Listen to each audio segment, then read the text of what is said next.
Pourquoi et comment évaluer les politiques publiques? C'est le sujet qui a été donné cette année à HEC ESSEC en ESH en 2024. Et pour commenter ce sujet et donner les premières analyses, Clément Aura, qui est enseignant d'économie chez MyPrépa. Et je vais vous présenter un petit peu Clément Aura d'abord. Donc Clément Aura que je connais depuis longtemps, depuis 10 ans maintenant, on se le C'est disait, ça. un peu plus de 10 ans. Mm. Clément Aura qui à l'époque était étudiant en classe préparatoire et qui a terminé major en économie avec, si ma mémoire est bonne, 20, 20 et 19. Depuis, peut-être raconte-nous un petit peu ton parcours dans ce monde de l'économie, ta passion pour l'économie. En tout cas, moi, à titre personnel, je n'avais jamais vu des dissertations aussi abouties et impressionnantes. Donc, Clément, peut-être une petite présentation avant Oui, qu'on rentre dans le vif c'est du sujet. gentil, merci. Alors oui, effectivement, une passion pour l'économie qui vient d'une de mes profs de SES de seconde et que j'ai eu également en terminale et puis qui s'est développée en prépa et ensuite dans mon cursus ultérieur. Alors oui, effectivement, j'ai connu Olivier il y a un peu plus de 10 ans maintenant. Euh, Pas pour l'économie, pour les maths, Non. avec voilà, une matière pour laquelle je m'étais un peu moins passionné, on va dire ça, comme ça, que l'économie. Et donc, effectivement, moi, ma passion pour l'économie, elle m'a amené à avoir un cursus universitaire en économie assez classique, hein, on va dire, avec, pour l'économie à proprement parler, licence, master 1, master 2, une spécialité recherche sur les taux de change, l'économie monétaire internationale. Et puis, en parallèle, j'ai fait également pas mal d'économies dans les autres parcours que j'ai eu la chance de faire, que ce soit à l'ESCP, à Sciences Po Paris, où j'ai fait beaucoup d'économie publique et d'évaluation des politiques publiques d'ailleurs, et également, mais de manière plus formalisée, à l'ENS en Master 2 recherche en statistiques appliquées à l'économie également. Donc en méthode quantitative qu'on applique souvent aussi à l'évaluation des politiques publiques, et donc au-delà de la passion pour la matière, vraie passion également pour l'enseignement et la dissertation comme exercice particulièrement intéressant intellectuellement. Et bien précisément, cette année, première remarque que tu m'as faite au téléphone, c'est le sujet était particulièrement compliqué, peut-être en marge du programme, en partie, notamment sur un terme. Donc, première analyse, avant qu'on rentre dans le détail, hein, tu nous as concocté un document que les étudiants pourront consulter sur cette vidéo. Donc, première remarque, d'abord, que t'inspire ce sujet? Oui, en partageant d'ailleurs cet avis avec d'autres collègues qui voilà, sont également d'accord. C'est un sujet qui est passionnant, l'évaluation des politiques publiques, mais le terme d'évaluation des politiques publiques en économie, en fait une discipline à part entière, l'évaluation des politiques publiques, et cette discipline à part entière, où les éléments qui composent l'évaluation des politiques publiques, les théories de l'évaluation, les méthodes d'évaluation, c'est pas effectivement quelque chose qui est dans notre programme à proprement parler en ESH. Donc la difficulté pour les candidats, c'est de traiter un sujet qui est effectivement, aussi passionnant soit-il, qui ne fait pas l'objet d'un contenu théorique très identifié et identifiable. Et donc, ça va supposer que les candidats aient, lundi dernier, réfléchi sur l'ensemble du programme à toutes les politiques publiques possibles et aux moyens, effectivement, que les économistes ont pour l'évaluer, mais sans forcément de cours à part entière là-dessus. Donc c'est une vraie adaptabilité, on va dire, des candidats qui leur était demandée. Et le sujet est donc tout sauf classique, c'est le moins qu'on puisse dire. D'accord. Alors après, quand on parle de problématisation et de l'introduction, qui est l'un des éléments clés de la dissertation, qu'est-ce que tu préconises ici en termes de définition des termes? Quels sont les termes chauds? C'est évaluer, c'est les politiques publiques, c'est le pourquoi et le comment qu'il faut Eh ben, c'est aussi, un peu tout ça, en fait, tous les mots. réunis. D'ailleurs, j'ai vu que tu avais effectivement détaillé Voilà, tous les mots. exactement.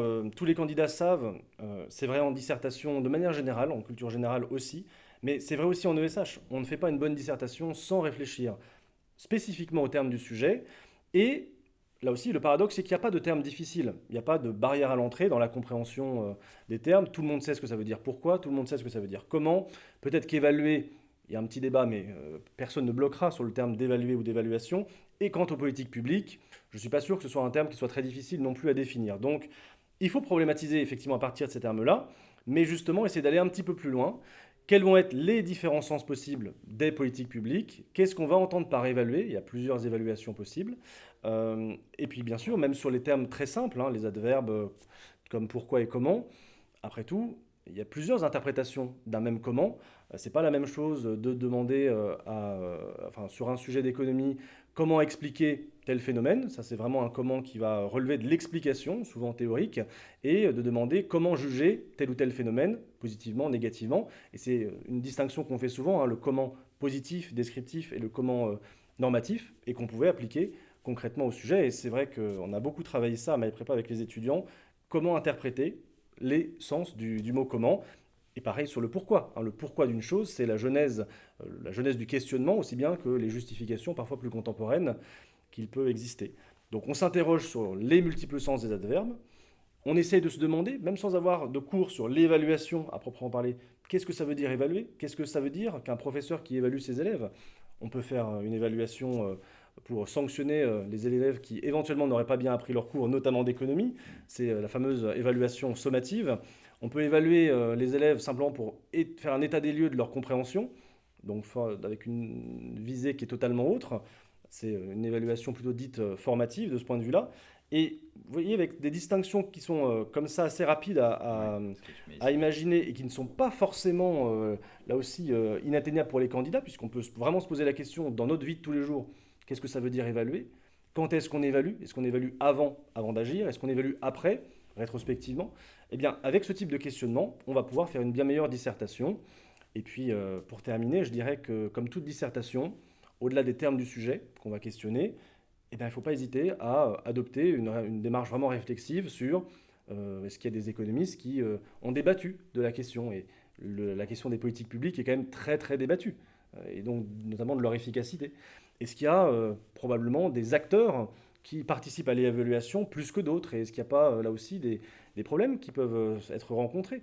On a très récemment, et beaucoup de candidats suivent l'actualité, parlé de la trajectoire budgétaire du gouvernement et du Haut Conseil pour les finances publiques qui mettait en doute la crédibilité de la trajectoire du gouvernement, la fameuse trajectoire 2027 sur la réduction du déficit public.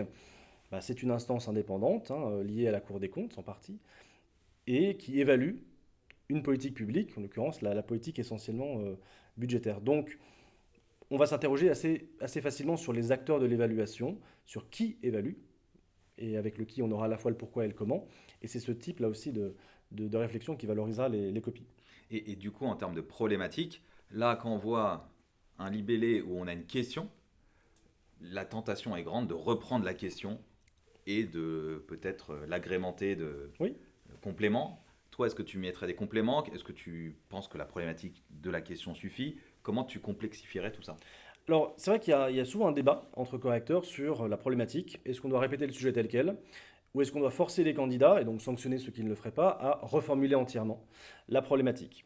Ce débat, il ne met pas tous les correcteurs d'accord, aujourd'hui encore, et il est un peu tranché par le fait que de toute façon, ce qui va compter dans une copie n'est pas que cet élément-là, qui est un peu formel, mais bien sûr la réflexion avant et tout le développement. Donc quelque part, surtout sur un sujet où on sait que ce sera un sujet discriminant avec beaucoup de copies sans doute plus faibles, on ne pourra pas sanctionner même une bonne copie sur le développement, une copie qui aura repris le sujet tel quel.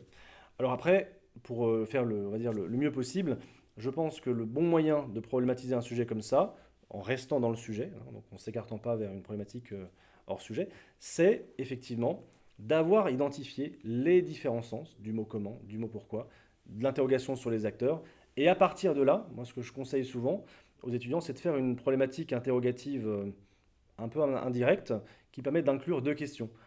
Du style, on s'interrogera non seulement sur les justifications théoriques et historiques, légitimant l'évaluation des politiques publiques, tout en se demandant par quel type d'outils, par quel répertoire méthodologique les économistes peuvent-ils mener à bien cette opération. Vous voyez, on peut essayer de faire une interrogative indirecte avec deux questionnements imbriqués, et ces deux questionnements imbriqués qui quand même renvoient à la problématisation qu'on aurait développée juste au-dessus.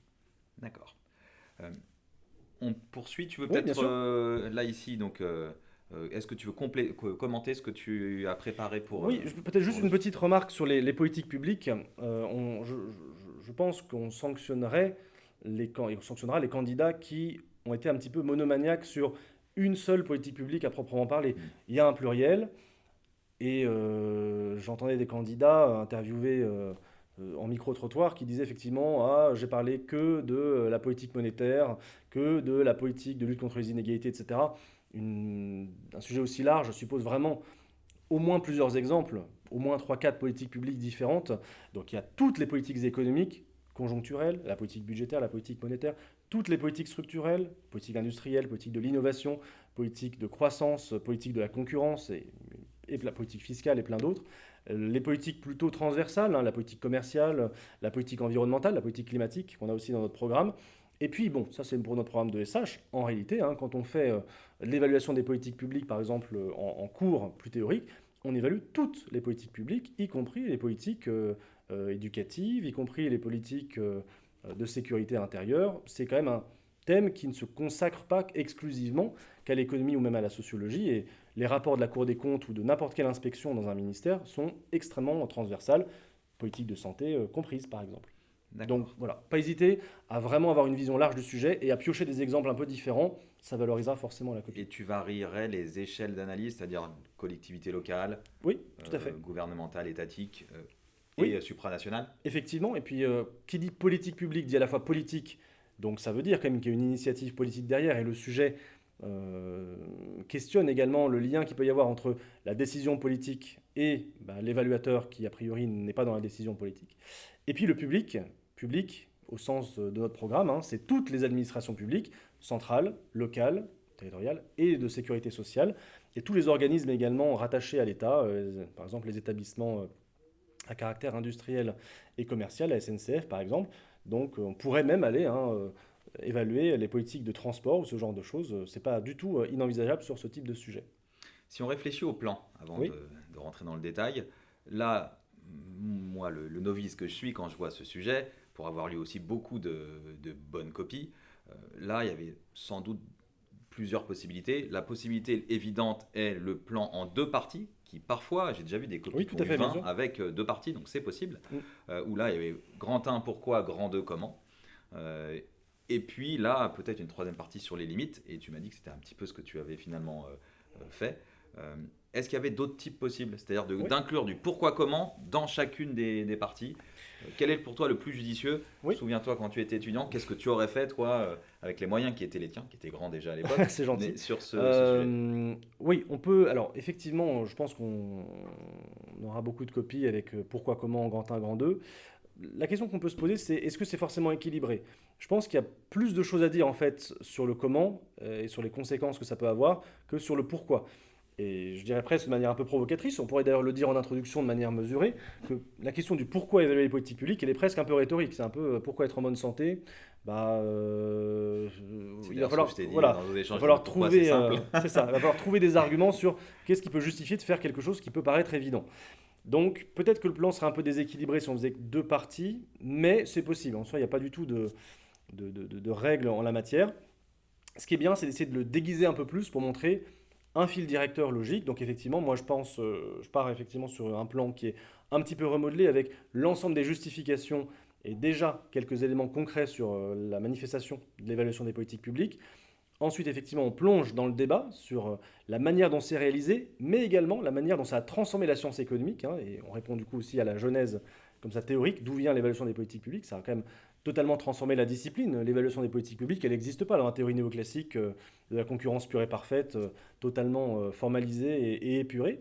Et puis, donc c'est vraiment le passage à l'économie comportementale, expérimentale, etc., qui pouvait être intéressant et qu'on voit dans nos programmes d'ailleurs à mobiliser. Et puis en même temps, c'est assez passionnant, je pense, pour un candidat de s'intéresser au type d'acteur, aux problèmes que ça pose, et à tous les écueils qu'il peut y avoir à essayer d'évaluer une politique publique. Et on répond quelque part également à la question du comment, hein, quand on traite des questions plus problématiques sur les écueils et les échecs de la mise en œuvre de certaines évaluations. Et ça, c'est un peu un dépassement, donc c'est plutôt pour moi de la troisième partie. Alors tu me demandais est-ce qu'il y a d'autres plans possibles.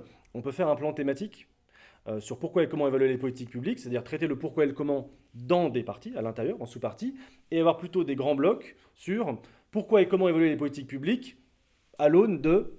Et puis on fait des grands thèmes. Ça peut être par exemple un grand 1 plutôt sur toutes les politiques conjoncturelles, et puis un grand 2 sur pourquoi et comment évaluer les politiques publiques de long terme, hein, toute la partie structurelle. C'est D'accord. pas forcément les mêmes justifications. Hein, quand on évalue une politique conjoncturelle de court terme, comme une politique budgétaire, c'est vraiment la question de la soutenabilité de la dette, d'efficacité de la dépense publique. C'est pas du tout la même chose que quand on évalue une politique de long terme, comme la politique éducative ou la politique de la concurrence, qui n'a pas ni les mêmes indicateurs ni les mêmes exigences. Donc on peut faire du thématique comme ça. On peut également faire un petit peu du économique, social et puis transversal, notamment environnemental, hein. C'est également possible sur pourquoi et comment évaluer les politiques publiques au regard des exigences et des impératifs économiques, au regard également des impératifs sociaux, puisqu'on évalue à partir de critères, et il y a des critères sociaux quand même souvent dans les politiques publiques, et puis comment on l'évalue aujourd'hui avec l'exigence environnementale et de transition écologique, comment est-ce qu'on évalue ou réévalue les politiques publiques avec cette nouvelle exigence. On peut faire un plan thématique qui, de ce point de vue-là, est peut-être aussi peut-être plus clair pour certains candidats. D'accord. Et donc la différence se fera pas nécessairement sur le plan, mais Non, je pense pas. sur quel type d'indicateur? Sur la précision des Voilà, références? exactement. Et je pense aussi sur la capacité du candidat quand même à s'être confronté au sujet, sur les méthodes d'évaluation, parce que même s'il n'y a pas eu de cours en général dans les classes préparatoires sur les méthodes d'évaluation de manière détaillée, on a dans nos programmes pas mal de choses. On mentionne beaucoup d'articles de France Stratégie, du Conseil d'analyse économique, de plein d'instances qui font en permanence de l'évaluation des politiques publiques. Et on aborde quand même réellement ces travaux en détail en disant, bah voilà ce que dit la théorie néoclassique sur le marché du travail, comme quoi l'assurance chômage provoque toujours du chômage, et en même temps, bah on a un rapport où on a certains articles de recherche qui montrent que c'est pas toujours le cas, et comme en général ils sont rédigés, bah souvent les professeurs, moi le premier, on mentionne quand même la méthode statistique utilisée ou au moins les données qui ont pu être récoltées. Donc en fait, on va pouvoir utiliser pas mal de résultats. Et puis, beaucoup d'étudiants, je pense, on parlait de l'économie expérimentale. C'est vrai que Duflo et Banerjee ont été nobelisés avec David Kramer en 2019. Et ça a vraiment révolutionné hein, l'économie expérimentale, comme en médecine, la manière dont on teste hein, les effets, groupe test, groupe de contrôle, sur plein de politiques publiques, notamment pour eux les politiques de développement, de lutte contre la pauvreté. Mm. Donc là, on a un cas voilà, qui est au programme de voilà, les essais contrôlés randomisés, les enquêtes de terrain sur comment voilà, on traite un groupe test, un groupe témoin, et ça, la plupart des professeurs l'ont vu, par exemple. D'accord. On rentre dans le vif du sujet On de ce rentre que dans le tu vif du nous sujet. proposes. Est-ce que tu veux qu'on, même si tu l'as déjà dit, peut-être que tu veux revenir sur quelques points. Donc toi, tu as choisi hein, vraiment de définir tous les Oui, termes tout à fait. précisément. Je te laisse peut-être me dire comment tu veux compléter. Sinon, on avance Non, on comme peut tu avancer. Effectivement, on a abordé à peu près tous les points Donc là, on qui passe sont au intéressants. plan. Alors, d'abord l'accroche. Donc, tu m'as dit en préambule que Oui, cette accroche, tout à fait. les étudiants de MyPrépa et tes autres étudiants Exactement. l'avaient préparée. Oui, c'est effectivement l'accroche que j'ai sur le cours qu'on fait tous hein, dans le programme sur l'État et le marché, puisque dans le cours sur l'État et le marché, on étudie les défaillances de marché, comment l'État répond aux défaillances de marché et comment l'État lui-même est défaillant. C'est un peu le problème, hein, c'est que l'État cherche à corriger le marché, mais l'État peut être plus défaillant en intervenant. Et donc il y a une célèbre phrase effectivement d'un économiste, disons-le, hein, qui est très libéral, Gordon Tullock, et qui se plaint justement de ce biais que beaucoup d'économistes ont en disant, bon, il faut que l'État intervienne, absolument, parce que le marché est défaillant, et on suppose que la défaillance de marché sera toujours pire que l'intervention de l'État. Il nous dit, mais c'est un biais, on pourrait dire, épistémologique majeur. C'est pas parce que l'État intervient que le correctif qu'il va apporter n'est pas encore pire que la défaillance initiale.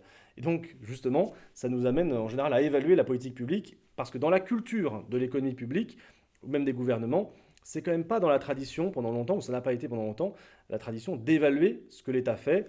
On a supposé souvent que l'État était quand même un petit peu transcendant, et que le marché a des défaillances, donc au mieux l'État corrige un petit peu, au pire l'État corrige un petit peu, et au mieux il corrige en totalité, sans, enfin, mais voilà, en oubliant quand même que le marché peut être finalement quand même plus efficace et que l'État peut être défaillant. Donc voilà, je trouvais ça intéressant de mobiliser Tulloch sur cette question qui voilà, est un node à l'évaluation des politiques publiques, plutôt critique du coup, ici. Partie 1, tu choisis de partir sur du pourquoi, Oui, tout mais, à fait. mais mieux rédigé que juste pourquoi. Oui. Donc, je te laisse peut-être commenter. Oui, une première partie qui voilà, va essayer de chercher intellectuellement toutes les justifications à l'évaluation et aux évaluations en fait de politique publique. Et donc, on peut partir de voilà, trois constats qui sont trois idées qu'on pouvait mettre. Là aussi, hein, les candidats pourraient en mettre que deux. C'est un concours, hein, donc on ne peut pas forcément être exhaustif, surtout en 4 heures. Première remarque, là aussi qui est totalement dans le programme, pour ça, il faut essayer de rattacher à ce que tous les candidats pouvaient faire, la mise en évidence des défaillances de l'État. Pourquoi est-ce qu'il faut évaluer les politiques publiques? Parce que l'État peut être défaillant. Il faut donc déjà sortir de la macroéconomie keynésienne et de l'économie publique portée par Samuelson et d'autres jusque dans les années 60, qui part voilà, sur l'hypothèse qu'on résume dans le programme par l'État est omniscient, bienveillant, omnipotent. Il n'a aucune asymétrie d'information, il n'est intéressé que par l'intérêt général. Aucun décideur politique ne s'intéresse par exemple à sa réélection ni rien. Et il est omnipotent, c'est-à-dire qu'il est capable de mettre en œuvre tout ce qu'il décide. Bon, ça c'est un présupposé, une hypothèse quand même assez restrictive. Et donc pourquoi on les évalue, ces politiques publiques? Parce qu'on renonce justement progressivement, à partir des années 70, à ce type d'hypothèse. Et on va avoir tout un tas d'économistes, ou de sociologues d'ailleurs, qui vont réfléchir à toutes les défaillances de la bureaucratie étatique. Donc je pense que le point de départ intéressant, parce que c'est vraiment traité dans notre programme, c'est celui-ci. La mise en évidence des défaillances de l'État et du modèle bureaucratique, ça permet d'ailleurs d'allier aussi l'économie et la sociologie. Premier axe de réponse. Pourquoi? Deuxième axe de réponse, euh, c'est vraiment la question de l'efficacité, d'une certaine manière, des politiques publiques. C'est presque peut-être la réponse la plus évidente. Pourquoi évaluer? Bah, pour faire mieux, hein, tout simplement. À la fois avoir un diagnostic, ça c'est sûr, mais également pour que l'État puisse améliorer la performance de ses Ce que interventions. tu appelles l'évaluation formative. Voilà, exactement, ce qu'on appelle l'évaluation formative, hein. Donc bon, on a l'état des lieux et en même temps, on a, grâce à l'évaluation, toutes les pistes d'amélioration sur toutes les politiques publiques possibles. Et là, le candidat peut prendre n'importe quelle politique publique qu'il connaît. C'est vrai de la politique budgétaire, c'est vrai de la politique de la concurrence, c'est vrai de la politique de lutte contre la pauvreté. Il y a plein d'exemples dans notre programme qui peuvent être prises et c'est quand même une deuxième justification fondamentale. Si on évalue, c'est quand même pour faire mieux, hein. Sinon, l'évaluation serait simplement, on va dire, théorique et n'aurait aucune portée pratique, notamment pour les gouvernements.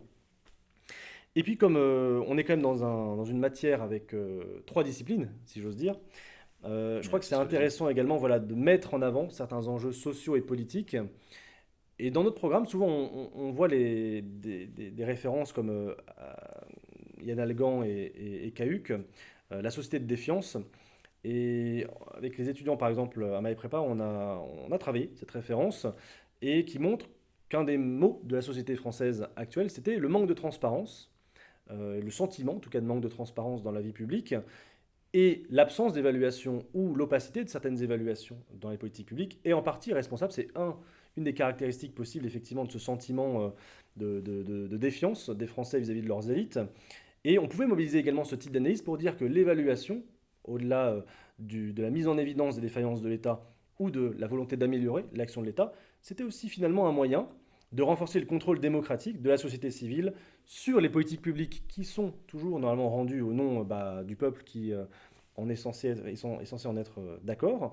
Et on pourrait rapprocher ça également dans notre programme de tout ce qui est une réflexion sur les institutions. On parle beaucoup des institutions dans le programme de SH, le lien entre les institutions justement peu corrompues, transparentes, etc., et la croissance et le développement. Eh bien, l'évaluation des politiques publiques transparentes a, de ce point de vue-là, grand sens à améliorer la qualité institutionnelle. Et les pays qui ont des évaluations indépendantes, des évaluations régulières, transparentes, et du coup une pression de la société civile sur les gouvernements et ce qu'ils ont mis en place, y compris avec leurs impôts, eh ben, c'est un bon moyen, de ce point de vue-là, de justifier aussi l'existence de ces évaluations. Est-ce qu'on pouvait, sur cette partie 1, donc la partie Oui, du pourquoi, raisonner, c'est mon esprit mathématique, par la contraposée. C'est-à-dire, si on n'évalue pas, voilà ce qui s'est passé par le exactement. passé. Prendre des exemples historiques de peut-être dans Oui, certaines zones, pays peut-être en développement qui ont moins les moyens oui, bien sûr. de contrôler les politiques publiques. Est-ce que là, des références précises pouvaient être convoquées? Oui, c'est une très bonne idée. Je pense d'ailleurs que c'est bien de mélanger dans l'argumentation les arguments qui sont des arguments, on va dire, directement favorables à notre énoncé, et en même temps de montrer que l'argument il peut d'autant plus être renforcé que si ce que l'on préconise n'est pas mis en place, la situation est bien pire.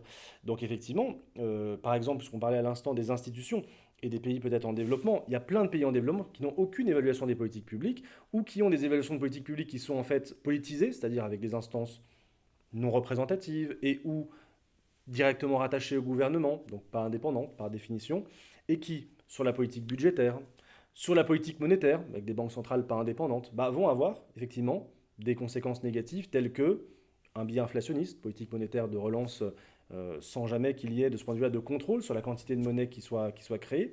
Ça peut être effectivement un système fiscal qui est inefficace, potentiellement même dans certains pays captés par les plus riches qui se voient exonérés d'impôts. On a beaucoup de travaux, notamment de Piketty et autres, hein, qui montrent qu'effectivement l'évasion fiscale, heureusement qu'on évalue quand même ce que c'est que l'évasion fiscale, et donc une politique qui est la politique fiscale de chaque État pour savoir si chaque État est quand même efficace dans la capacité à lever ses impôts. Et concrètement, quand on a eu la crise grecque en 2010-2011, on a quand même vu après coup, donc l'évaluation avait été quand même incomplète, que l'État grec était en fait assez incapable de lever ses impôts et qu'il y avait à peu près 40% de l'économie grecque qui était non déclarée, donc travail au noir, entre guillemets, etc. Donc l'évaluation des politiques publiques, elle est censée mettre en évidence ça et effectivement le corriger. Et on peut prendre justement ces contre-exemples, ces mauvais exemples de mauvaise évaluation ou absence d'évaluation des politiques publiques pour renforcer notre argumentation sur le pourquoi. Alors on passe au comment. On passe au comment. Partie 2. Alors là, qu'est-ce que tu nous as concocté, Clément? Alors, c'est une partie qui est, on va dire, voilà, c'est censé être la plus délicate, puisque c'est ce que les candidats, normalement, comme on disait en Moins introduction, programmé. voilà, sont censés moins bien maîtriser sur les méthodes et les outils. Bon, alors pour le réintroduire dans le programme, un petit peu, et le traiter avec ce qu'on sait faire, moi j'ai trouvé à nouveau trois grands axes pour équilibrer cette deuxième partie. Premièrement, se dire que cette évaluation des politiques publiques, elle suppose une transformation de la science économique elle-même. C'est la première chose à dire, c'est qu'on est en économie. Bon, donc ça veut dire qu'il va falloir que l'économie crée ce qui n'existait pas forcément avant, c'est-à-dire devienne une économie appliquée. Et ça, on le voit souvent dans le programme, dans l'histoire de la pensée économique. La théorie économique, jusque dans les années 50, 60, parfois 70, a été ce qu'on appelle caractérisée par la haute théorie. C'est des économistes qui ont conceptualisé ce terme, ce qui signifie que beaucoup d'économistes refusaient d'appliquer les modèles aux données et à la réalité, en considérant qu'elle devait être fondée, l'économie, sur le modèle de la physique et des mathématiques, de manière donc totalement abstraite et sans lien, quelque part, avec la réalité. Puis on a même des économistes, Robert Lucas, un grand prix Nobel d'économie, qui disait, bon, de toute façon, si nos modèles ont raison et les faits contredisent les modèles, les faits ont tort. Donc il y a vraiment cette idée que la théorie économique n'est pas là pour se confronter aux données. Et je dirais même qu'on voit souvent avec les étudiants, plutôt en épistémologie, qui est un des chapitres introductifs du programme, que les économistes ont essayé de se détacher du pouvoir politique et que dans le monde universitaire, il n'est jamais très bien vu qu'un économiste, notamment en France, soit par exemple relié à un gouvernement et sorte un petit peu de sa tour d'ivoire et de la recherche fondamentale. Donc, pendant très longtemps, ça a été quelque chose d'ignoré dans la science économique, que l'économie appliquée et donc l'évaluation des politiques publiques. Et plus l'État est intervenu avec la macroéconomie keynésienne, plus il y a eu potentiellement des défaillances, plus les économistes ont été de fait incités à évaluer ce qui a été fait avec l'argent public. Et donc c'est un nouveau champ à part entière, ce qu'on appelle un nouveau programme de recherche, si je reprends le terme de Lakatos en épistémologie, un nouveau champ de recherche qui s'est ouvert et qui n'existait pas. Donc, première remarque que pouvaient faire les étudiants, l'économie s'est transformée progressivement d'un modèle formalisé pur, hérité de la tradition néoclassique du 19e, vers une économie très concrète.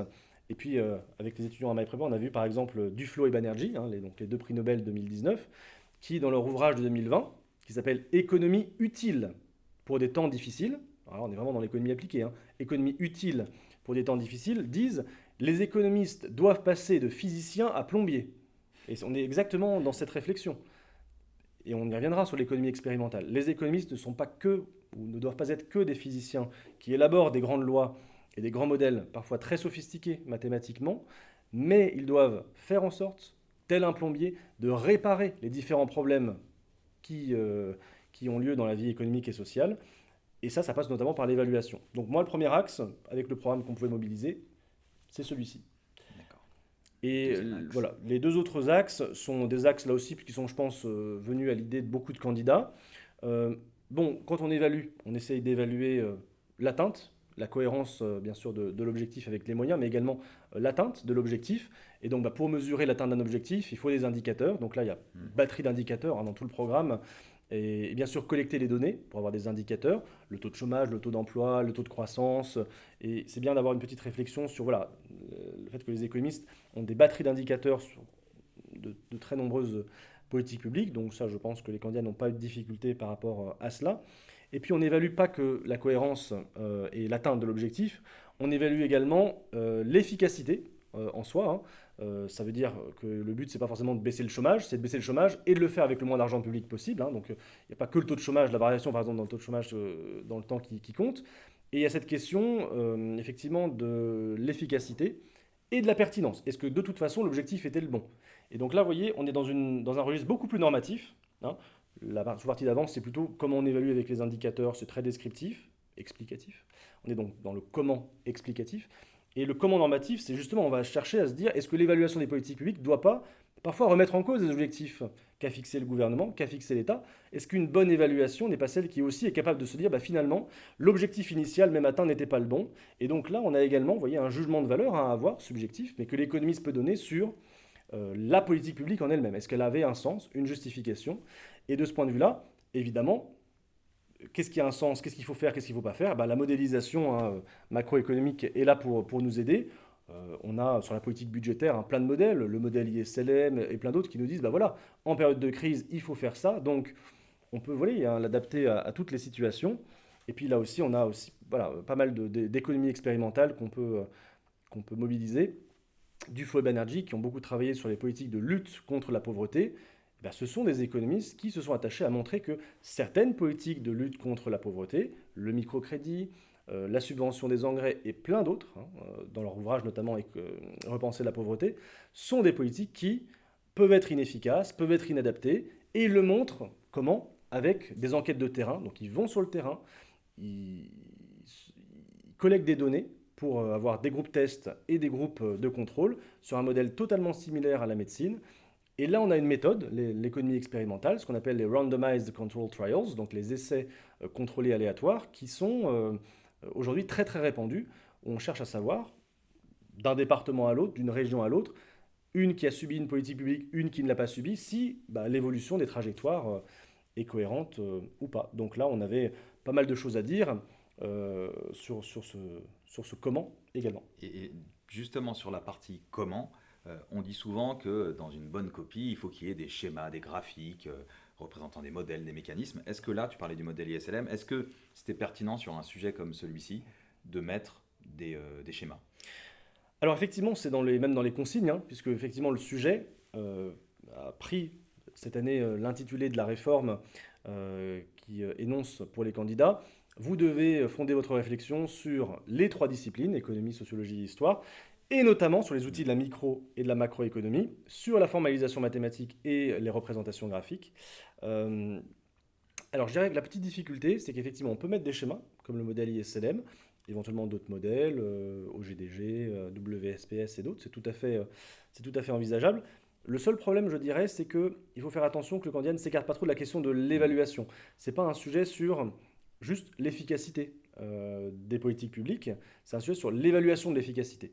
Donc le schéma va nous aider sur l'efficacité, et ensuite nous, en termes de rédaction, il faut qu'on fasse l'effort de le relier à la question de l'évaluation, sinon on va être un petit peu loin du sujet, mais c'était tout à fait possible. D'accord. Alors, partie 3, on en parlait à l'instant, les limites. Donc, comment as-tu Oui. formalisé ça dans cette partie?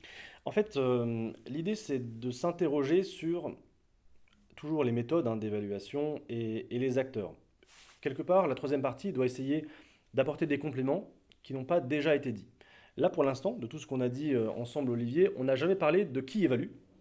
On a parlé des justifications, de l'évaluation, des méthodes.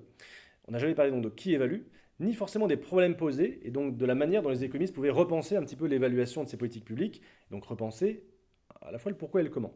Donc c'est un peu l'occasion, en troisième partie, de dépasser, on va dire, le simple pourquoi et comment par une réflexion tout à fait sur les écueils qui peuvent être rencontrés par les évaluateurs, par les économistes, et en fait, les candidats ont beaucoup dans le programme également de réflexion épistémologique sur la posture des scientifiques, des économistes, des sociologues vis-à-vis de leur discipline, vis-à-vis des faits, des données, etc. Donc c'est une troisième partie qui part là-dessus, effectivement. D'accord. Et tu veux qu'on rentre dans le détail ou est-ce qu'on... Oui, alors très rapidement, je pense qu'on peut rapidement mentionner déjà que la collecte des données, elle est assez incomplète. Et c'est ce que dit notamment Jean Tirole, que beaucoup d'étudiants peut-être ont lu. Il dit, bon, de toute façon, on peut très bien faire de l'économie appliquée. Le problème, qui sera peut-être résolu avec l'intelligence artificielle et autres, c'est qu'on a pour l'instant encore beaucoup de mal à intégrer toutes les données. Il est évident que même les enquêtes de terrain les plus sophistiquées n'arrivent pas à connaître la réalité pure des choses, fût-elle possible à connaître. Et donc il y a un vrai problème de collecte des données, qu'on pouvait mentionner.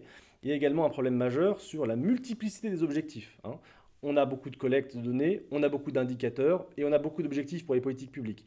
Donc le travail d'interprétation, une même politique publique peut être jugée efficace ou inefficace avec des objectifs totalement différents. Donc il y a un problème également, en tout cas une réflexion à avoir sur l'évaluation de ce point de vue-là. Et puis je dirais qu'il y a également un vrai problème, plus généralement, d'asymétrie d'information. Quand l'évaluateur essaye d'évaluer une politique publique, dans tous les cas, il est possible qu'il n'ait accès qu'aux données que l'administration, puisqu'on parle des politiques publiques, ne lui donne accès. Et il y a notamment ce problème sur la fiscalité, hein. C'est quelque chose que Piketty et Saez disent souvent, c'est qu'ils n'ont pas accès aux données d'impôt sur le revenu, aux données actualisées en permanence de la Direction générale des finances publiques. Et ça pose un problème aux économistes, du coup, pour actualiser leur évaluation. Donc ça, ce serait un premier axe qui me semble intéressant. Deuxième axe qui semble intéressant, c'est la question de l'indépendance, fondamentalement. Celui qui évalue. Celui qui évalue, il n'est pas neutre politiquement. C'est ce que les candidats connaissent sous le nom de neutralité axiologique, Max Weber qui a théorisé ça. Il n'est pas neutre politiquement, il n'est pas neutre dans ses méthodes, il peut être partie prenante, et sans forcément aller jusqu'à la corruption, à ce qu'on appelle parfois la capture du régulateur, ça aussi on le voit dans notre programme, l'évaluateur, il peut être soumis à un impératif du gouvernement. En France, on a plusieurs corps d'évaluation qui ne sont pas à proprement parler indépendants. On pense à un certain nombre de corps de hauts fonctionnaires, les fameuses inspections générales qui sont sous l'autorité du ministre, quoi qu'on en dise, et qui, de ce point de vue-là, vont avoir à évaluer des politiques publiques tout en rendant compte à l'autorité qui les a mis en place. Et peut-être que pour faire un trait un peu plus polémique, il y a souvent ce débat également qui a lieu, je ne dis pas du tout qu'il est justifié, hein, mais sur la question de la sécurité.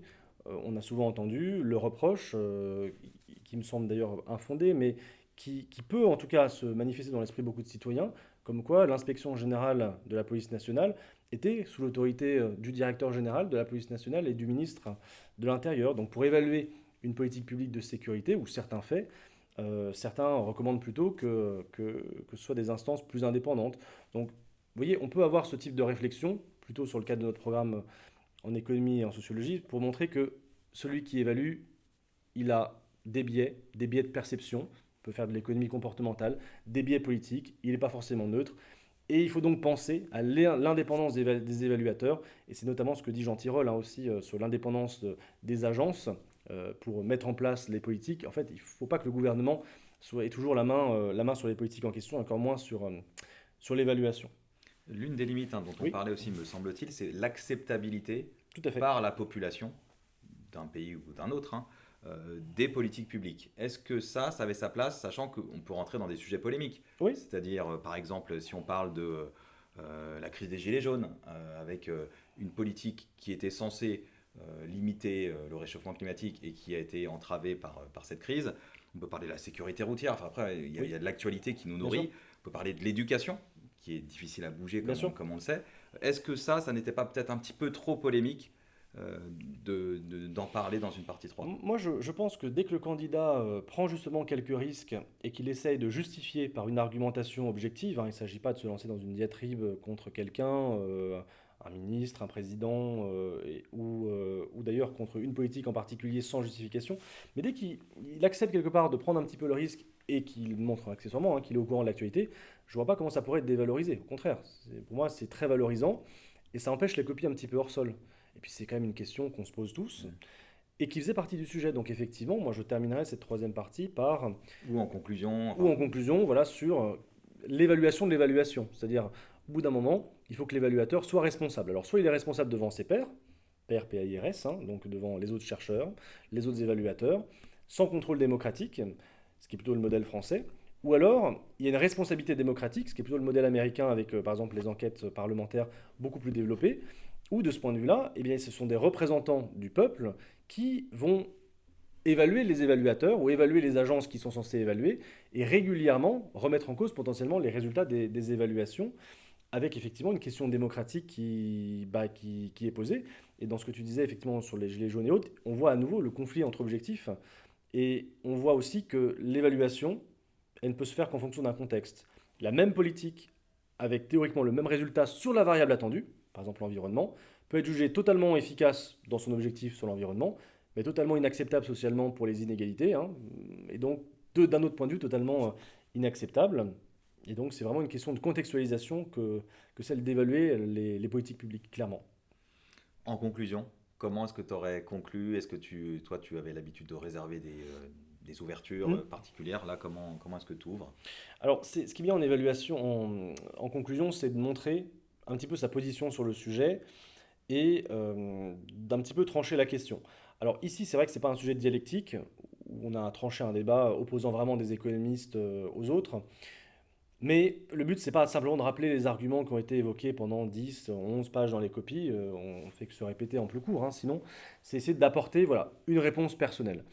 Et sur un sujet comme celui-ci, moi je conclurai effectivement que l'évaluation des politiques publiques, elle est absolument fondamentale.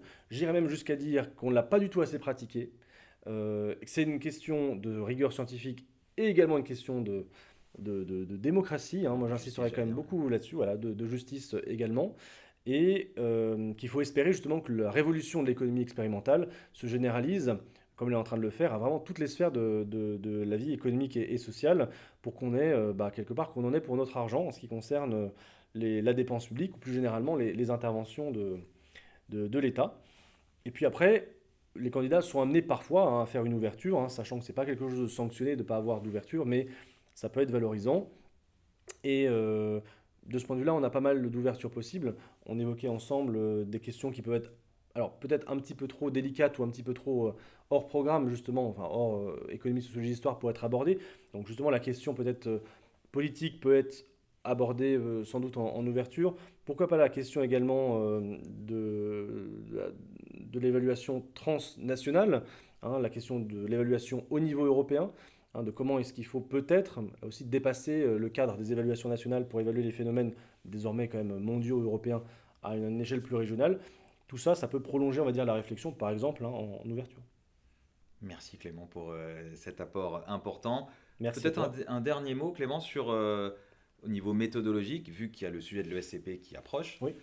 Est-ce que sur l'ESCP, je sais que toi tu faisais tu me disais qu'à HEC et à l'ESSEC, parce qu'il y avait une épreuve de l'ESSEC à l'époque, il fallait envoyer du lourd pour reprendre ton terme, alors que sur le SCP c'était un peu plus scolaire. Quel conseil tu donnerais, toi, faire la différence entre ces deux types Oui, d'épreuves? je crois que le SCP, bon, on verra si je ne suis pas démenti demain, mais effectivement, le SCP donne des sujets qui sont un peu plus scolaires, entre guillemets, c'est-à-dire normalement très très conformes au programme. Et il n'y a jamais eu de sujet ESCP qui, du point de vue du thème, a été surprenant.